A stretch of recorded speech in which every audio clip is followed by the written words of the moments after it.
Hi, everybody. This is Care Connection.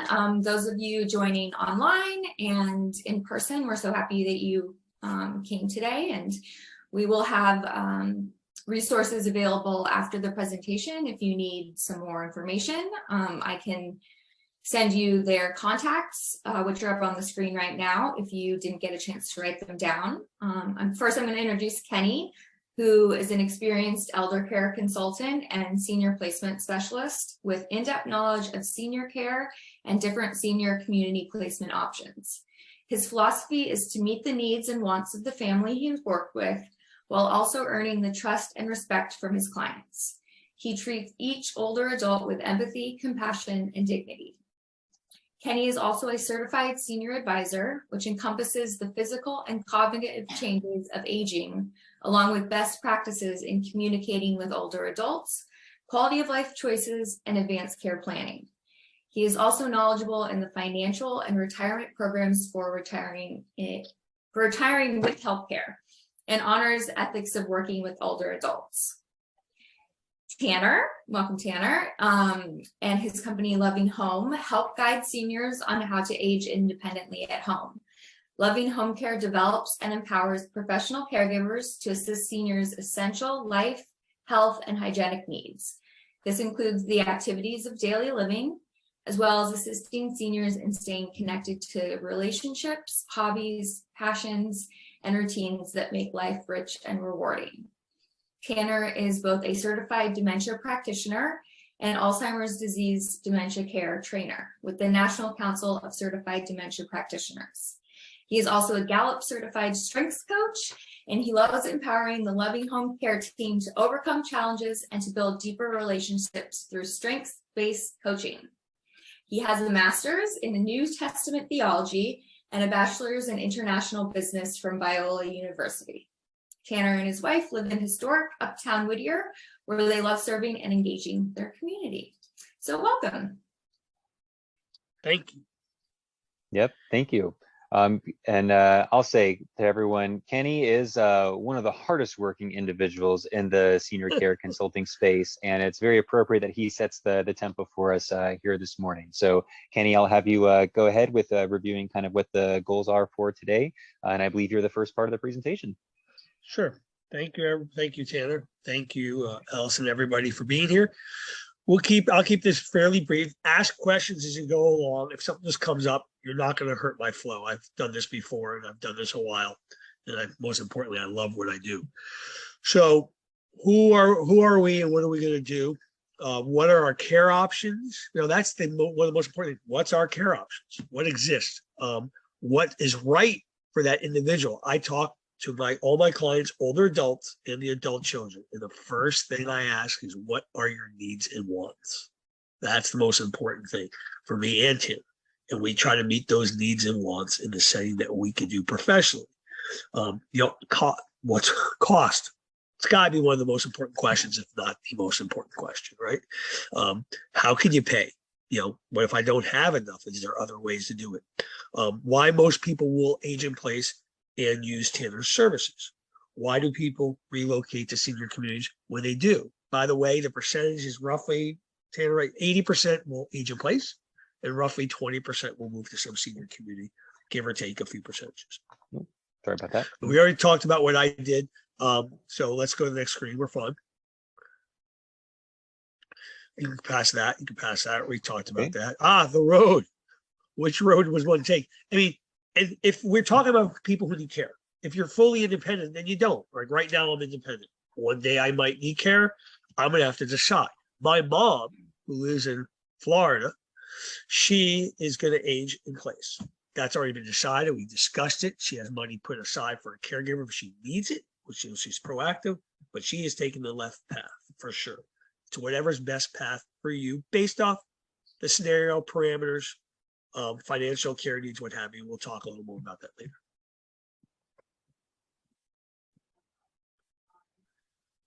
So in home care, is this one? I guess this is where you're going. Yep. Go. Yep. So the first segment, which Kenny already teed up nicely, and where about 80% of people, if not at some point of the journey, maybe the whole duration of their journey with aging, is at home. In order to do that, though, sometimes our body isn't quite as capable as it was before. Sometimes our mind isn't quite as sharp as it was. I'm not quite in this demographic, but I can relate to some degree, and I can only imagine how much over the decades that passed that's going to be true for myself as well.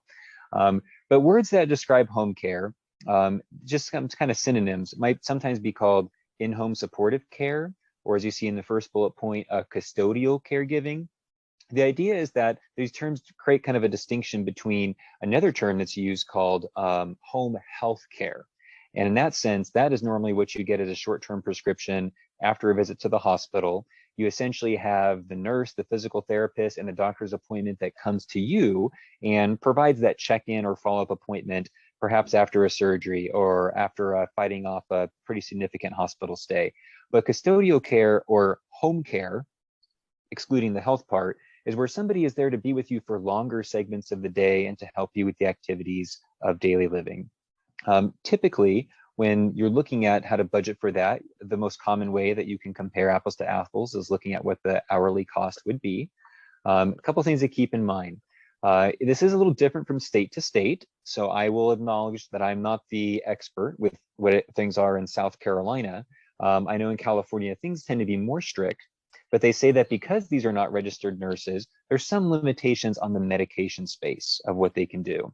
They can remind individuals that it's time to take medication. They can have some assistance in terms of bringing that, but there's some limitations in terms of with prescribed and controlled substances, how those things are removed or dispensed, and to some degree, how those pills or different things can be modified. So again, something to keep in mind depending on what your medical prescription situation is on the degree to which home care may work or some of the other options that Kenny will discuss in a bit. In terms of what the price would be, now again, this number probably, I would assume, is on the higher end because Kenny and I are typically talking to those in Southern California. I think this number would likely be a little bit lower. My guess maybe somewhere between $5 to $8 an hour if you slide this low and this high end down to what it might be in the southeastern parts of the United States. And this is assuming that you have a licensed home care provider. Some of you might know people that have support from a home caregiver at home, and maybe there's some sort of arrangement where that is paid for under the table or in some other way. These figures are assuming that you have an organization that stays on top of the continuous education of the caregiver, an organization that is licensed and bonded, and covers insurances such as general liability and workers' compensation. So this means that often it's a very labor-intensive work. If they're helping to move somebody who's not very mobile and something goes out with their back, the home care organization's workers' compensation will cover that. And your home, your estate, all these things will be protected. It's common that there's about a 4-hour minimum in terms of the shift length. Some places will do less. They'll do maybe just a bathing visit. We recently added that to our menu of services this year, and some will do shorter. But I would say typically if you want a pretty consistent person that you'll be developing a regular relationship with, at about 4 hours in a given shift, you're more likely to get somebody to commit that amount of time to you because it has to make sense in terms of how they plan their day financially as well. So some reasons to stay at home. Kenny already referenced this first bit of data. Many people do want to continue to live out later decades of life the same place they built their memories, in the same 4 walls they may have raised their children, been through other significant life changes.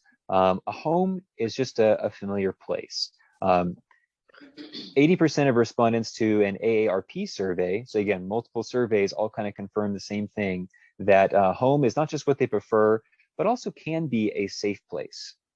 Now, I can tell you, I've been to some homes that are not safe places for somebody to continue to age. So when there is at some degree assistance that's needed to continue aging, I can't reiterate enough how important it is to have multiple family members that care for the person aging to be present, and for everybody to have open ears and open minds.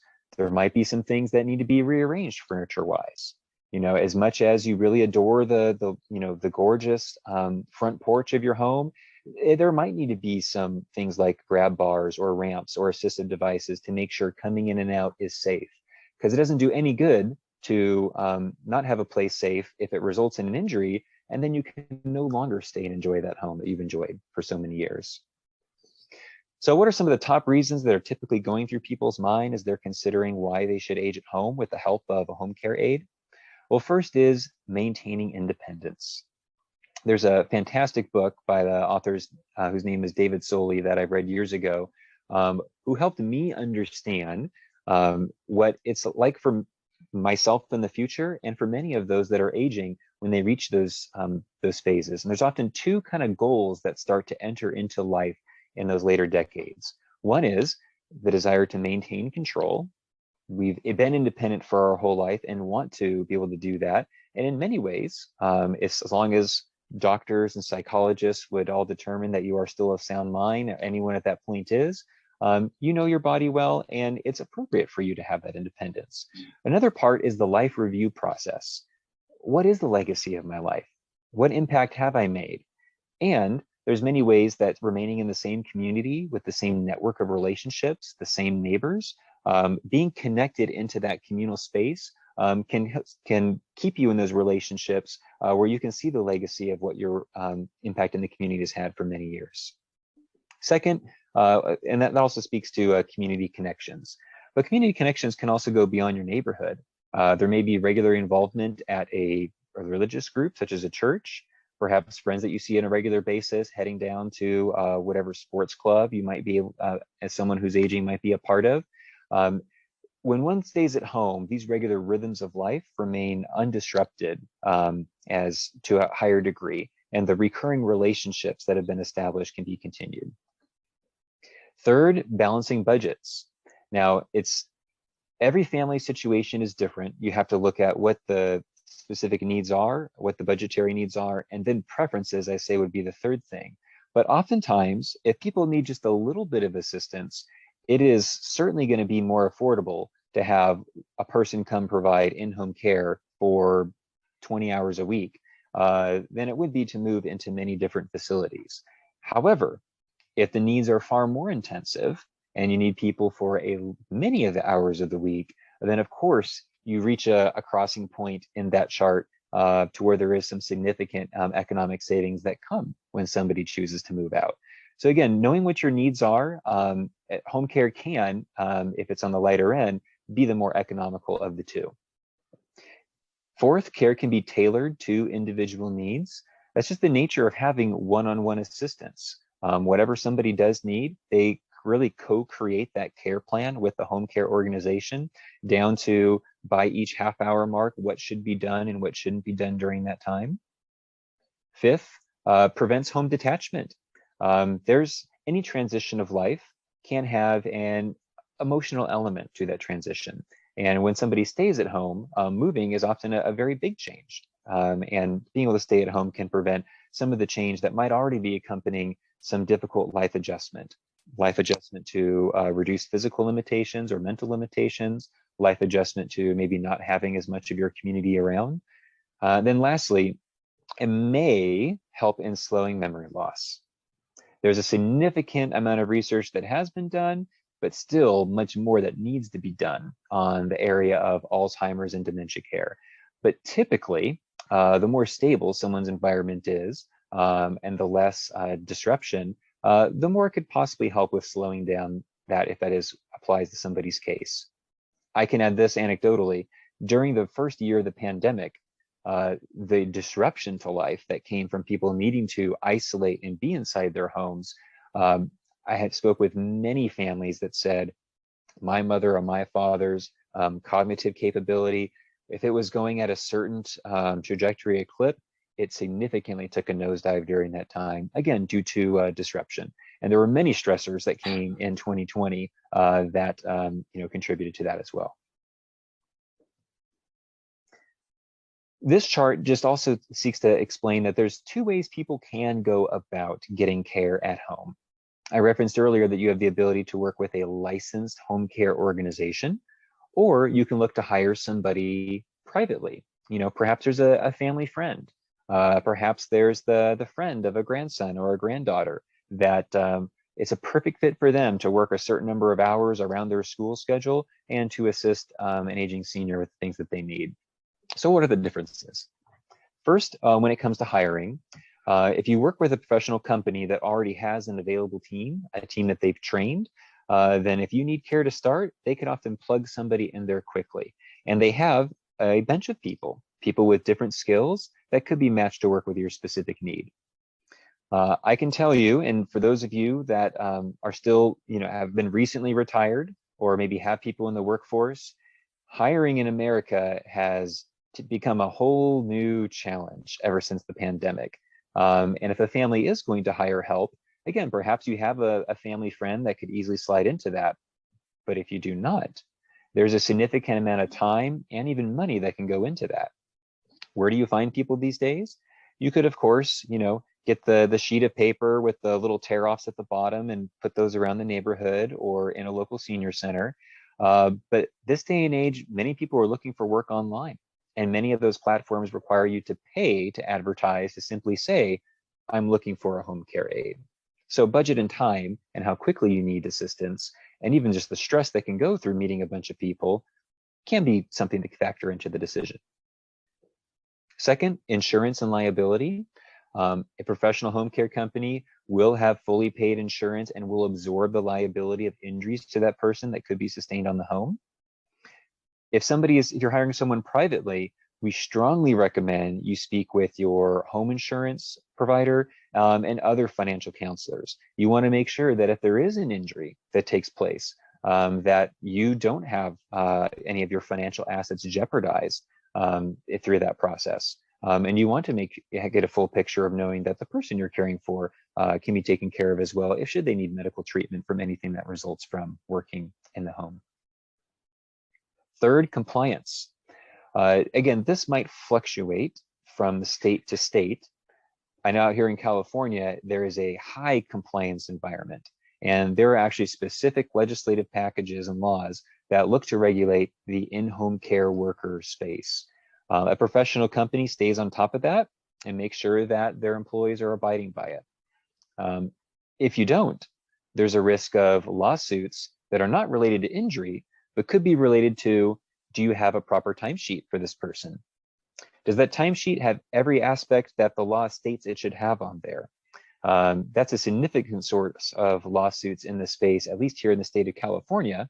Might not be quite as litigious out in South Carolina, but again, these are just risk factors to think about and to see what your risk tolerance is. A few more things: training and competency. A professional home care company should be providing regular training and education. While many may do this online, I know at our organization, we have a training lab with a hospital bed and medical mannequins. Since so much of the work we do is hands-on, I strongly recommend looking for a company that takes that approach, that provides the hands-on tools so that the people coming to assist whoever they may be assisting have the real competencies. It's not just something they stated on paper or in an interview. And again, privately hiring, how are you going to figure that out? If they're coming and you're doing the interviews at the place that they'll be providing care, perhaps you could ask them to demonstrate some of their skills there. But again, making sure you have the skills that match the needs is very important. Fifth here, depth of service. Again, with a home care organization, it doesn't mean that if somebody gives a call saying that they're sick in the morning, that every single time they have somebody on the bench ready to jump in, but more than likely they are able to provide that coverage. COVID showed us that what can happen and how much sickness can cause disruptions to somebody's schedule. If a privately hired caregiver calls saying, hey, my child is sick, I'll be testing in a few days to confirm it's COVID. If it is, we'll have to quarantine after that. You could be without that one person. All those eggs are in one basket for a significant stretch of time, where a home care organization could provide somebody else in there sooner. And then lastly, care counsel. While many who do work privately with clients can bring a wealth of information based upon their past experiences, with a professional company, you might have several different advisors and consultants in that company that could help answer questions such as, how could my home be made safer? What are some other ways that I could reduce risks of falling or reduce risks of medication mismanagement? So you kind of end up with a kind of an expanded board of advisors with the in-office staff members who can help answer some of those questions. All right, This picture here is of, at least with our organization, Loving Home Care, the woman who holds the award for longest, for lifespan endurance. So I believe that Miss Pennington here will be celebrating her 104th birthday this year. She still gets up and moves around her home. She needs assistance for a number of things, but she really is a delight to be able to work with. It's stories like these, helping people maintain independence at home, connection into their community. Mrs. Pennington, for example, we assist by still giving her transportation to East Whittier Presbyterian Church, where she's been a member for over 40 years. We provide her appointments weekly too, as you can probably tell, her hairdresser, where she still has that weekly appointment to make sure that she is looking great. But Mrs. Pennington also serves in her community. Every year she knits together different pot scrubbers and different crocheted items that end up getting sold at an auction with the Assistance League of Whittier to help raise money for scholarships for women who are looking to continue their education. There are many different activities that can take place in assisted living solutions, which Kenny may talk about later. But again, the goal of a good and a healthy home care organization is to maximize those opportunities for service and connection and dignity in life. All right. Well, I think before we pass the baton over to Kenny, who will talk about some of the very different options that can exist when moving out of home, maybe I can see if there's any questions on the topic of home care that might be there with the audience before we kind of go down the right path, having completed the left.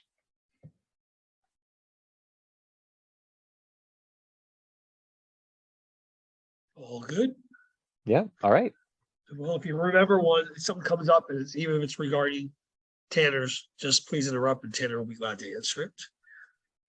So, as the title says, should I stay or should I go? It's a song by The Clash, but it's not relevant other than you have the two choices, you age in place or you don't. And when you age in place, you hopefully will use a company like Tanner, or sometimes family caregivers come in there too.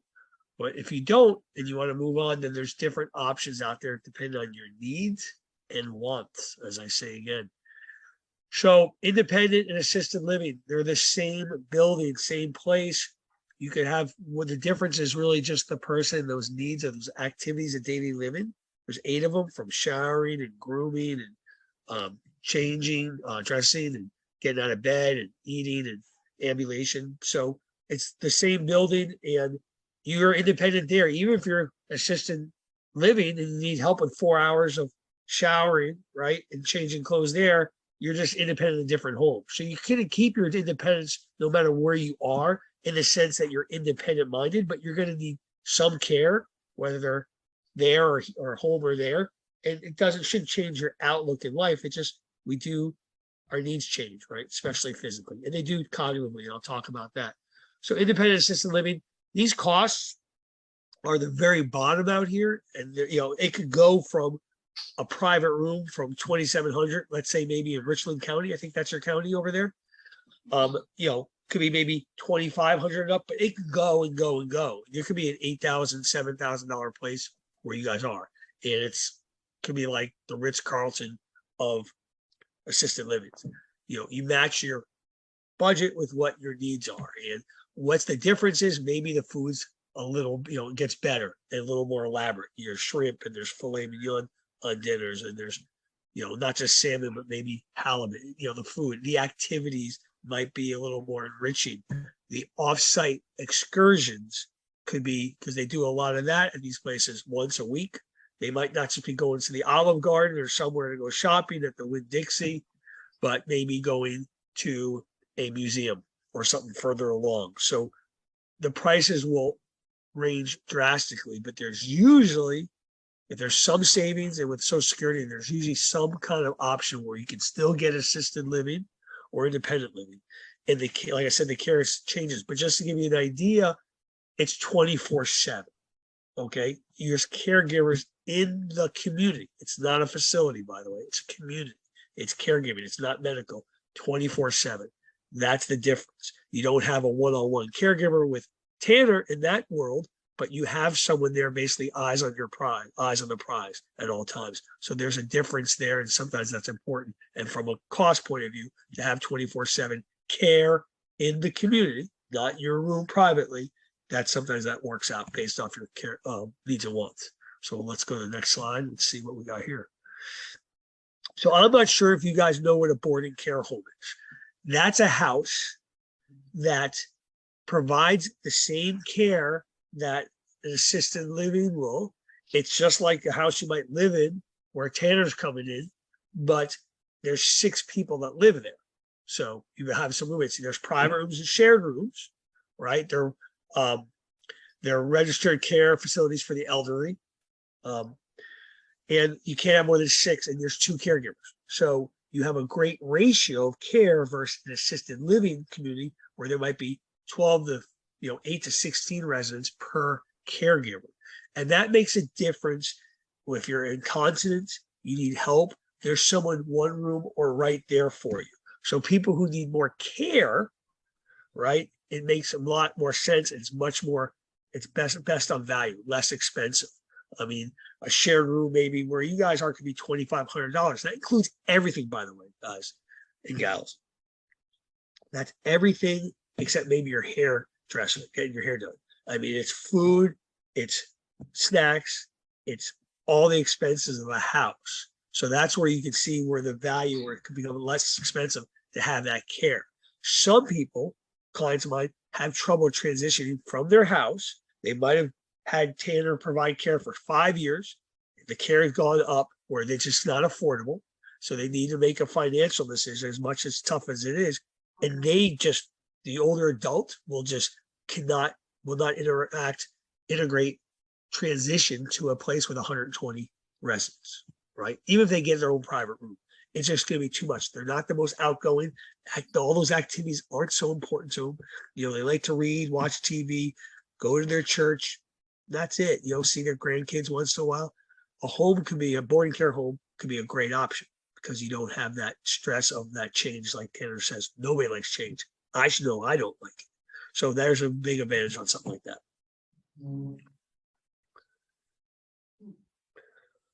So we talked about the physical. Usually there's help with 2 things. Tanner's a dementia certified expert, right? So you have cognitive issues and you have physical issues. Cognitive is with your memory most of the time. All right. And with that, you can usually conform some form of dementia. There's lots of types of dementia out there. Alzheimer's is the most common. About 3 out of every 4 people who have dementia will have Alzheimer's. So what happens there? That boarding care home is great for the dementia, so they can handle that. But there's also memory care communities. Sometimes they're a part of those assisted living, independent living. There's just 1 floor or a separate building. So when you go to those places, let's say you go in at 75 and you're independent. At 78 years old, you might need some help with showering because you've lost your balance. At 83, sometimes your memory is going. You can stay in that community and just segue over. But when it comes to memory care, it's all about your cognitive needs. And some places are better than others that will provide more care, not more care, but more of a challenge, the activities. There is a way to slow dementia. You cannot cure it. I think it's the only thing that's not curable pretty much out there that's fairly common affliction. But you can slow it down with certain activities and habits, and whether it's physical, dietary, what have you. These places, the better ones, really are all over that. And they're great at being able to do that. And that's an option. It's just, there is more expensive at these type of places. And they usually price it at 2 different levels in terms of the needed care. But they're great options depending on your needs and wants. What's our next one, Tanner? So I'm going to throw this in real quick. This is just like a boarding care home, but for medical. Okay. This is like, if you heard of skilled nursing facilities, everybody, or a rehab center or convalescent hospital, you go to a hospital, let's say you fell, they check, make sure you're okay. And then you still need some help, maybe with a broken hip, or maybe you're still not ready to go back to wherever you live. They'll send you to these skilled nursing facilities, kind of where COVID started, at least out here. Not the greatest options. They're short-term solutions. They're medical. There is medical settings in that boarding care home. So it's the best of both worlds. You don't have to be in this big skilled nursing facility, rehab. You can go over there, over to these boarding care homes, but on the medical side. Respirator, trach, they can do everything pretty much. They can do everything. and they're great options. They're not as plentiful. They are more expensive. However, this is medical, so insurance comes in, and we'll talk about the payment options. Your insurance, your Medicaid or Medicare will not pay for, assisted living, home, custodial care. So we'll go through that. A lot of people don't know that. And it's unfortunate because if they knew it, they might be able to plan differently with long-term care insurance, what have you. But just so you guys know, if you're expecting Washington, D.C. or Columbia to bail you guys out of something like that, it's very, very highly unlikely, just to give you guys a heads up. So I just talked about the skilled nursing facilities. I work with them in terms of placing people when they leave, get discharged, they need somewhere to go. But this is medical, but this is care options. Some people can stay for a long time, even if your Medicaid only covers X amount of days or Medicare only covers X amount of days. There are ways of doing it. You pay the bulk or all your Social Security income and you can stay there. A lot of my clients that are lower income, very low income, just living by check on their Social Security, they can't afford to move into a place, even those lower cost ends. And sometimes a skilled nursing facility can work something out where they can stay there if there's obviously a medical need. But if it comes down to just pure, those ADLs, those activities of daily living, it's going to be difficult. But it's more of a short-term stop on your way to some kind of recovery. So I'm not even sure about this one. I assume it's out there. Out in California, we have obviously housing issues. The cost is crazy. My dad, who lives in Florida and Massachusetts half the year, he just says, I don't know how you do it. It's crazy. It's crazy. It's so overpriced, blah, blah, blah. I'm like, okay, where am I going to live? I got to figure something out. But we have co-housing units. They're independent homes. They're just like a house you can be in, and multiple people live there. You're independent of those ADLs again. You don't need a caregiver, basically. You can't have a caregiver. You can be disabled. I have a client of mine who's a double amputee veteran. He lives in a home. He gets around in his wheelchair. He has a home. But the nice thing is you eat your meals together and the meals are paid for. So it's a low cost option. So you got the food.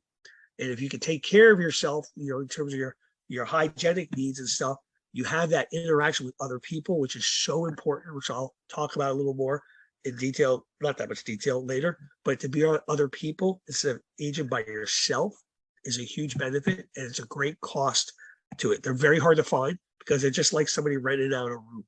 So it's not regulated by the state. So there's but there you can check on and make sure that they're on the up and up, but they're a great option. Not sure about, like I said, with South Carolina, but I can find that out if someone needs to know.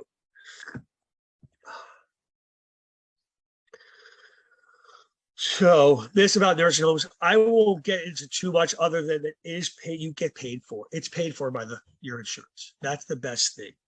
They're not a long-term solution. You're not going to be able to stay in a nursing home indefinitely. It would be a very rare case. It can happen, but if you're counting on that, you're definitely putting, your bets on the wrong side of the table. It's just a short-term medical rehabilitation from the hospital. So it's impossible to get into a nursing home, skilled nursing facility, without going from the hospital and then you're back home or wherever you were before. We're going to skip this. We've already talked about this, so I'm not going to do it. We'll save some time. There's no need for it. If there's any questions about it, we can get into more detail. Sure. Great. Did you want to talk about payment options here? Yeah. I'd like to say this is important. No, tell you, this is never important. Nobody ever brings up price, right? Or how I'm going to pay for it. So it's mostly our world. Tanner, tell me if you're wrong on any of your options, but it's private pay predominantly. Okay. It's whatever money you have, savings, or any kind of income or any kind of, like I said, savings. It can be from IRAs. You can still be an adult child paid out of their salary, what have you. A lot of my lower on the ones that are financially more strapped, so to say, they're using their Social Security, right? They're using the fixed income that's coming from the government or from previous jobs. I talked about the savings. Here's a couple things to think about. People don't think about it. Hey, it's, let's say you're with Tanner for 5 years. It's gotten to 12 hours of care a day. You're paid in South Carolina $30 an hour. right? That's 12. That's a lot of money. It's $360 a day. It's over, could be about 10,500 a month. That's a lot of money. As much as mom loves it, it's not feasible anymore. And if you cut back, she's at a serious danger of not having somebody have eyes on the prize. What if she falls? It defeats the purpose of those other hours. It's time to move on. She doesn't want to move to an assisted living with Kenny, but she's at least open-minded, and it's just all it is. But we don't have the money for assisted living either. So you could stay with Tanner, which is great, get a reverse mortgage, right? That way she stays in. If she owns the home, or at least 50% of the home, all that is that you're getting money, cash, to be able to pay for your care right now, and you can still live in the home. And then when you pass, whoever you leave it to, your benefactors, they won't own all the home. They'll own half the home. And then they can decide who sells. It's still an asset. I've had so many clients say, I won't do this. I don't want to do that to my kids. Meanwhile, they have no money, and they're basically living in a dirty diaper in a wheelchair. I've had that. And I'm saying, don't you care about yourself? Don't you want to stay in your home and get that great caregiver that Tanner has? Well, you can do it by doing this. It's not the end of the world. You're not giving up anything. You still have the house, and you still own it by the way. You're not giving up your title. So that's a great thing to be able to use. Some people will do it. Now, what if you don't own your home? Well, that's unfortunate, but there's your biggest potential asset right there that could solve the whole problem in one easy move. If you're a veteran, it's called A&A, aid and attendance. It's not the easiest to qualify. There's 3 hoops, 3 levels to jump through. But if you can get up to $2,406 a month to use either for your home care or to go use it in some kind of senior community. And then, that less Social Security, that usually gets people into a good solid place. It's awesome.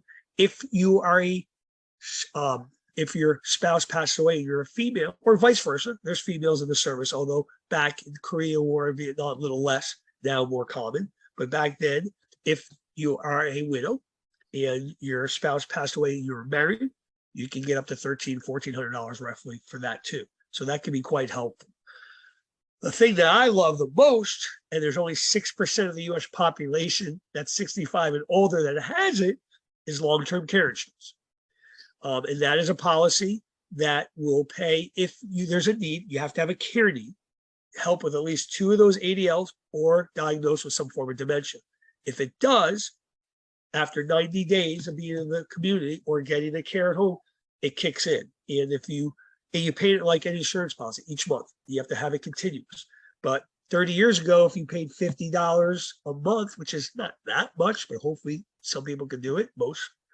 Right now, it could be giving you $3,000 to $5,000 a month easily. No questions asked. As long up to the time and how much you have. It's a great thing. Most people don't know enough about it. The downside is if you don't use it, you lose it. It's car insurance, right? You hope you never need your car insurance. I make my payments. I hope I never have to call up Progressive and deal with it. This is the same idea. It's a safety valve. It's just something there, and it pays at an X factor. If you put, let's say, 50 grand over your course of your time, it's not giving you $50,000 in benefit. It could give you up to maybe 9 to 10 times the benefit. So there's a big upside, and the downside is that you lose it. And if you lose it, that's kind of nice. You don't need care, right? Which is kind of nice to age enough to be able to age right on through your life and not need any help. So there's also a life, if you have a life insurance policy, you can cash that out.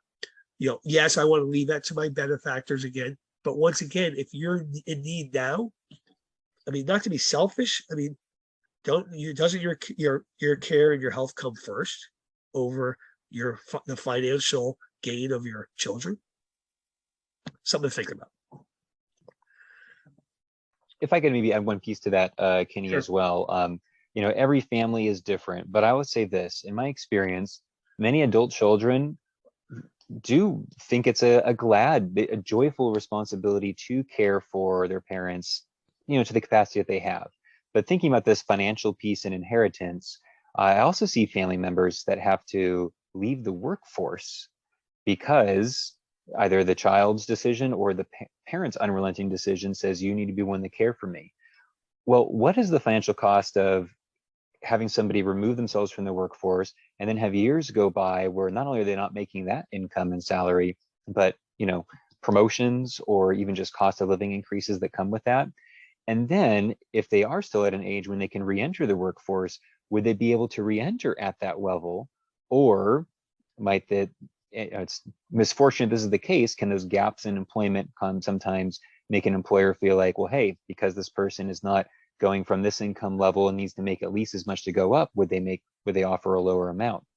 Factor that all into what inheritance level would be, and then I guess depreciate that for however many years down the future due to inflation that it would be to receive that.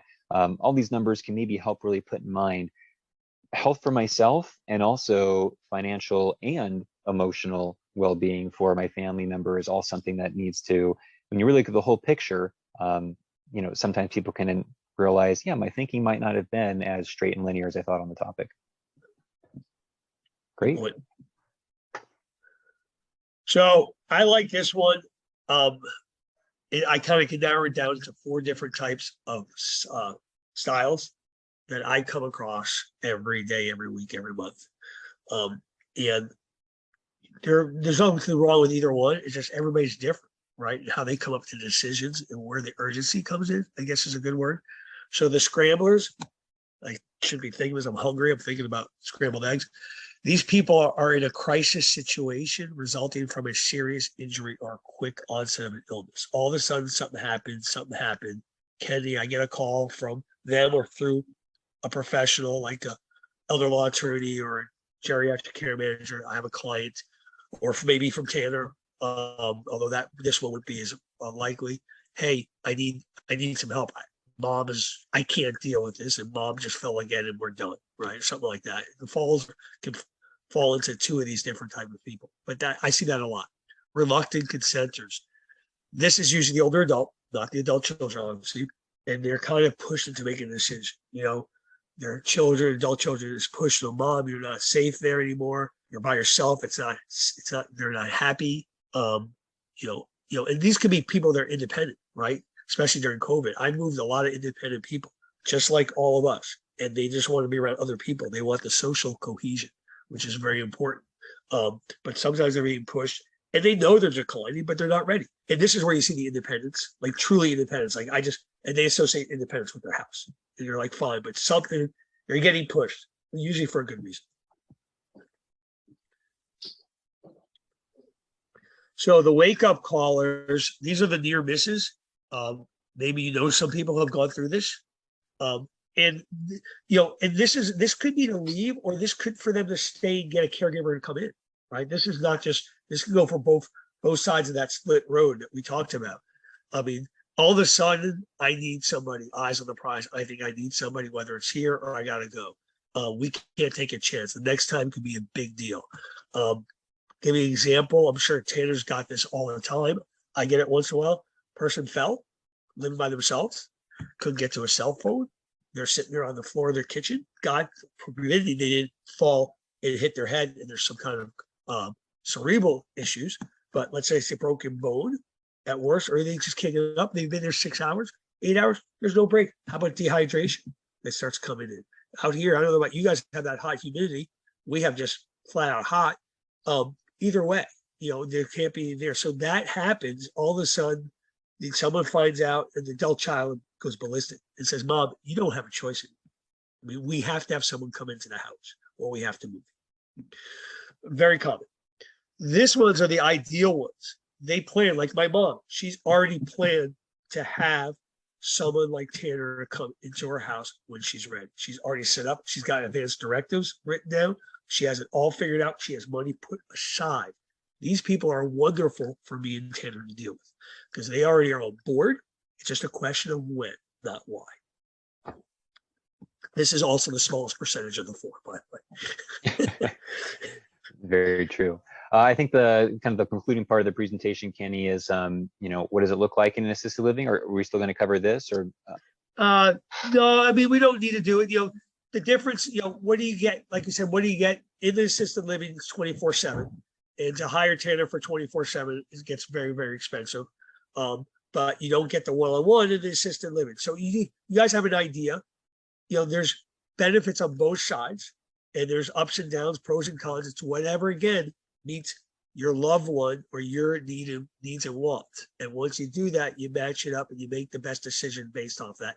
And all decisions, the best decisions are based on information and education. If you've gotten the information, everything's laid out, you can, even if you're not sure yourself, I don't know if I'm making the right decision for mom. If you have the information, you have the confidence that you will make the right decision. When you're reactionary and don't have it and do something, it's usually a bad decision. You might get lucky, you might not, but it's more of a hit or miss. You're proactive, then things work out. Couldn't agree more with that. Very true. Yeah, we can skip through that. So you guys have any questions or anything like that? This also can be sent. I have no problem sending this if you guys want to have it. If you think any of those slides make sense just to have, that's fine also. And we go always available if there's a particular situation that you want to talk through that you think one of us can help. Then, Tanner and I are always part of that. We're also part of a foundation out here for senior services. It's basically, it's not a networking group. It's a educational group for older adults and seniors throughout Southern California. We spend a lot of our time and efforts on it. We love it. So to us, this type of thing is great for us. It's very natural for us. It's part of our DNA, so to say. Mm-hmm.